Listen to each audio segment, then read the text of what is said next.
கவிஞர் வைரமுத்துவிற்கு ஞானபீட விருது அறிவிக்கப்பட்டிருப்பதற்கு தமிழக எழுத்தாளர்கள் கண்டனம் தெரிவித்துள்ளனர்.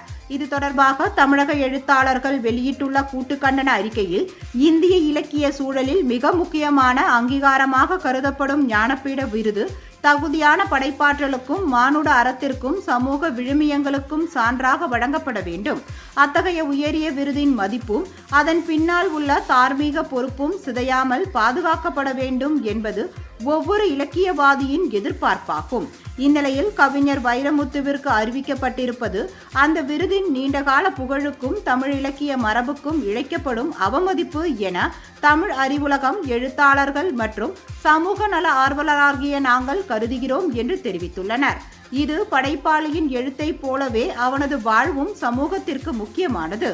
மீடு இயக்கத்தின் வழியாக வைரமுத்து மீது இதுவரை 17-18 பெண்கள் தங்களுக்கு நேர்ந்த பாலியல் அத்துமீறல்கள் குறித்து பகிரங்கமாக புகார் அளித்துள்ளனர்.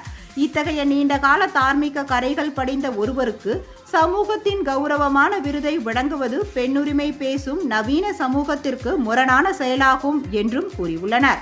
ஆகவே சமூக நீதியும் இலக்கிய தரத்தையும் கருத்தில் கொண்டு கவிஞர் வைரமுத்துவிற்கு ஞானபீட விருது வழங்கும் முடிவை திரும்ப பெற வேண்டும் என எழுத்தாளர் ஆதவன் தீட்சண்யா, வண்ணநிலவன், கவிஞர் சுமாரன், யுவன் சந்திரசேகரன், யுமா வாசுகி, கவிஞர் விக்ரமாதித்யன், ஸ்டாலின் ராஜாரங்கம், நடிகை ரோகிணி உள்ளிட்ட 230 பேர் தெரிவித்துள்ளனர்.